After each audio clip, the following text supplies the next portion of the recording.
கூகுளில் போயிட்டு மணற்கேணி வெப்சைட் அப்படின்னு சர்ச் பண்ணிட்டீங்கன்னா அந்த ஃபஸ்ட்டு லிங்க் மாதிரி இருக்கிறத டச் பண்ணுங்கள்.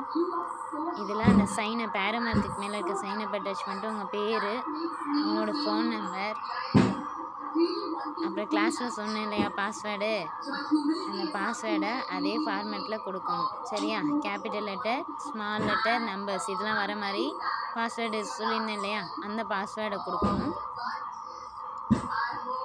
பாருங்கள், பேர் கொடுத்துருக்கேனா, அடுத்து ஃபோன் நம்பர் கொடுக்குறேனா, அடுத்து பாஸ்வேர்ட் பாருங்கள்.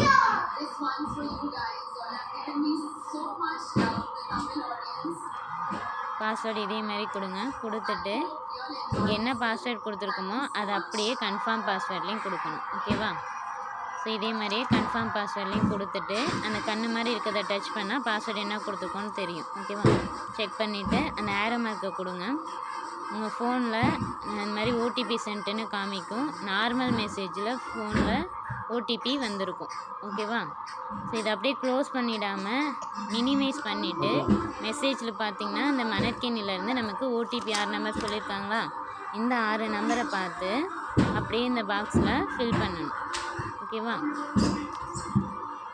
இதே மாதிரியே ஃபில் பண்ணுங்கள். ஃபில் பண்ணிவிட்டு அந்த ஏரோ மார்க்கை கொடுங்க.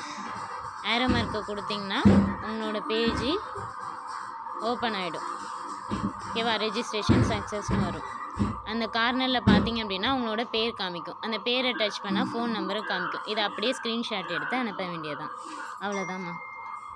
இது ஃபஸ்ட் டைம் பண்ணும்போது மட்டும்தான் இந்த ப்ராசஸ். 2வது டைம் பண்ணுறீங்க அப்படின்னா ஃப்ரண்ட்டில் போயிட்டு அந்த ஸ்கூல் யூடிஎஸ்சின்னு இருக்க இடத்துல உங்களோட ஃபோன் நம்பரையும் பாஸ்வேர்டையும் கொடுத்தீங்க அப்படின்னாலே உங்களுக்கு ஓப்பன் ஆகிடும். ஓகேவா?